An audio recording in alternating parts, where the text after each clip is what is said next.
What's up, guys? We are here to check out the 3 saddest backstories in Genshin Impact. If you think you know who it is, type it in the comments below. See if you're correct. And let's go. This video is also made by Regiciding. If you guys haven't already, make sure you go spread the love to his channel over there.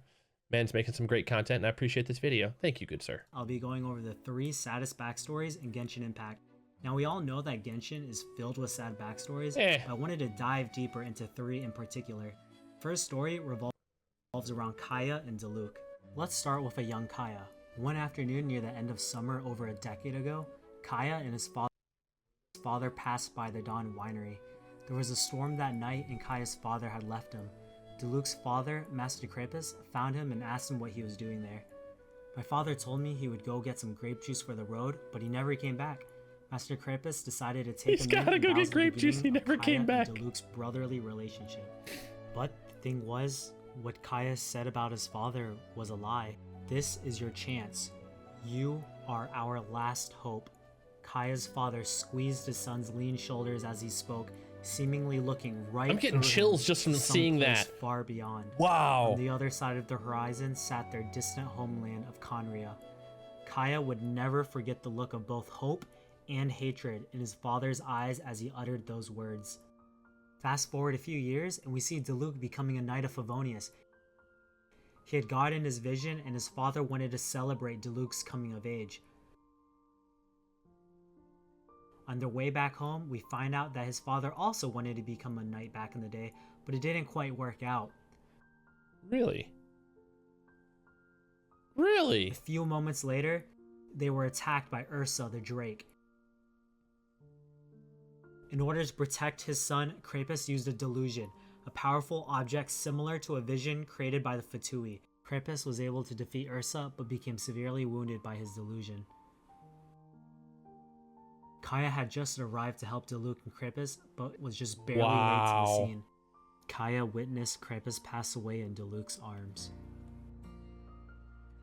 After the incident, Diluc went back to the Knights of Favonius' headquarters where he was told to cover up the incident because the Knights would lose credibility if the public were to discover that the situation was resolved by a mere businessman. Diluc decided to quit the Knights and stated, "Don't you dare forget, Mondstadt exists thanks to people like my father." Diluc turned in his vision in uniform and left. Meanwhile, Kaya was heartbroken. His real father had abandoned him in this strange and unknown land to fulfill one mission, and it was Master Krapus in the city of Mondstadt that had welcomed him with open arms when they found him. If Conria and Mondstadt went to war, which side should he support? To whom should he offer his assistance? His birth father who had ruthlessly abandoned him, or his adoptive father who loved him and raised him? Consumed by guilt, Kaya knocked on Diluc's door. As the rain poured down, he told Diluc the truth. Diluc was enraged and the two drew their swords. For years, Kaya had stayed out of Diluc's way, hiding in his shadows. But now, for the first time ever, he was facing his brother as his true self. Really? It was at this exact grim moment that Kaya's vision appeared. Since that day, Kaya and Diluc have gone their separate ways. Now, I still have them on the same team though. Hating each other and sharing a tragic backstory, it's clear that they still care for each other despite them not wanting to admit it. We see here that Kaya shows up to visit Diluc. He comes by to have a drink and buys Diluc a new vase because he had been the cause of the previous one breaking. Look at the size of that vase! Inside the vase was a vision that Diluc gave up when he quit the Knights of Favonius. It can be seen here that the two truly do still care about each other. And he gave him his vision? That's wild. He doesn't care to hold on to old memories and even sold his late father's mansion. Is that so? Then I trust you were most swift indeed to part with a certain vase? Sorry, I have no recollection. That's odd, because Master Diluc definitely has a vase at home. A beautiful one. Unmistakable. Shut up, dude! The reckless dude just called him out! Still has the vase that Kaya gave him as a present.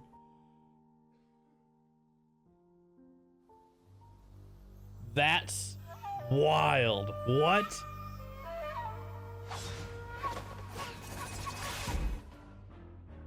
Number 2 on our list, we have Xiao. Xiao may have the appearance of a young man, but his true age is somewhere over 2,000 years old. What? Back in a younger, more naive time, a god had gotten a hold of Xiao's weakness and forced him to serve as their bloodhound, where he was forced to commit cruel and violent acts.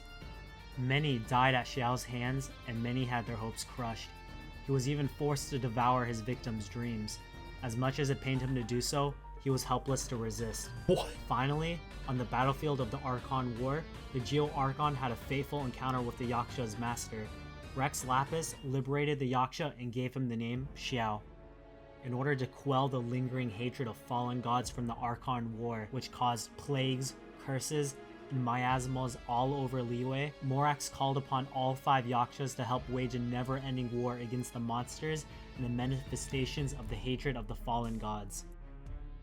However, over time, this task stained them and wore away at their souls and sanity. Madness and despair overwhelmed the Yakshas. Some turned on each other, others succumbed to the darkness, and others vanished. Really? Now, only one Yaksha remains, the one who currently goes by the name of Xiao. Yo! Xiao relentlessly slaughtered countless manifestations of the old gods' vengeful souls. Fragments of their hatred were able to taint Xiao's own soul. The sounds of screaming agony and death never left his head. He could see countless allies and enemies dying in front of him over and over and over and over and over. He felt like he was suffocating, never able to escape his reality. There was once a battle where Xiao emerged victorious by a strand of hair. Plucking his spear from the ground, Xiao began the trek home. But what could Xiao call home? Where was Xiao to return to? He was merely leaving the battlefield. Long exhausted, Xiao felt a divine hatred that tainted his body. Yo, I gotta have a breather here for a second, dude. That is dark. Holy shit. Wow. Like, wow. Dude, that's, and the Geo Archon is Xiao's father. Effect. Limitless hate flooded his senses and he fell to the ground in agony. But a moment later, that pain vanished. This was not by Xiao's own strength, for he had been rescued by the sound of a flute. The clear, lovely sound of the flute came over the mountains and rivers, carried on the wind to where he lay. It continued to ring until the last light of dawn broke through the dust. Venti? It protected Xiao, calming his senses and giving him a moment's peace. But still, the cycle continues. So Venti can quell Xiao's rage then?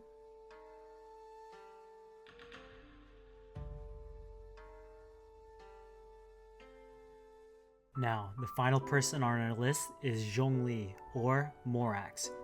He's the oldest of the Archons and is said to be over 6,000 years old. Yep. Before the Archon War, which was over 2,000 years ago, Morax was at peace.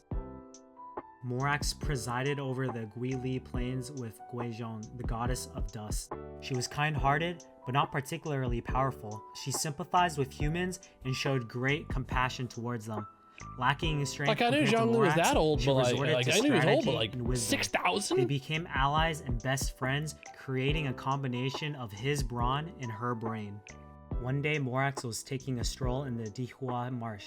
He happened to run into Guizhong and they began talking. It was here that she gave him a stone dumbbell that contained her wisdom. It served as a pledge of their allegiance, despite there being no formal contract between them. They would build a city together and protect their people. She told Morax that all of her wisdom resided within this dumbbell and that she challenged him to open it one day. The two gods spent a lot of time together, whether it was through protecting their people or simply having a conversation among the field of glaze lilies. However, it wasn't meant to last. The Archon War had started. It was a power struggle between gods that went on for several thousands of years.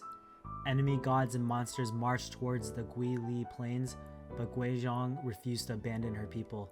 Ultimately, she was dealt a fatal blow. Her final moments were among the field of glaze lilies. While wearing one last smile, she looked at Morax and told him to forget about the stone dumbbell that she gave him. However, her final words were cut off and she passed away. After her death, the people of Guili Plains scattered and the land became a wilderness, never to exist again. Over time, Morax regathered their people and established what is now Liyue Harbor. Morax would later see what happened to gods who tried to not participate with the Archon War. His friend Havria, the god of salt, was known for her gentleness and relative weakness. In the end, her demise was not by the hands of the other gods, but by her own people for refusing to participate in the Archon War. Morax was not going to let this happen to him or his people. He used his spear and the dumbbell left behind by his old friend to conquer his enemies. That's right, his elemental burst isn't a meteor, but Guizhong's dumbbell. Wait, shut up, really? And his strength allowed him to claim one of the Divine Seven seats. Over time, only Barbados and Morax remained from the original Archons that were victorious over the Archon War. Throughout the years, Morax tried many times to open the dumbbell with no avail. He has carried this memento for thousands of years. Fast forward to the present, and on a drizzly day, the ancient ruler decided to take a stroll across Liyue Harbor. He overheard a merchant telling one of his workers, "You finished your duties, go ahead and call it a day." Zhongli stood completely still and looked up towards the rainy sky. He simply stared for a while until he muttered to himself, "Have I already finished my duties?" Zhongli has been alive for longer than anyone else. For thousands of years, he witnessed the death of many friends, yet he alone would live on. He would never be able to forget about his dearest friend and still holds on to her stone dumbbell to this date. He began... That right there, guys, is the curse of immortality. Like, as much as I would love to be able to live forever, okay, because living forever would be great, the fact that you have to sit there and, like, watch all of your friends and loved ones just pass away and then you just continue on, like... And to wonder if he was still needed. Was it time for this old god to retire? Osmanthus wine tastes the same as I remember, but where are those who share the memory? Wow, great freaking video. Golly, great video. Regiciding, dude, massive props right there. If you guys haven't already, make sure you go like and subscribe that channel. Man made a great video right there. That video gave me chills. It gave me chills. But if you guys like the video, make sure you like and subscribe to my channel as well, because it also helped my analytics. And I'll see you guys in the next one. Later.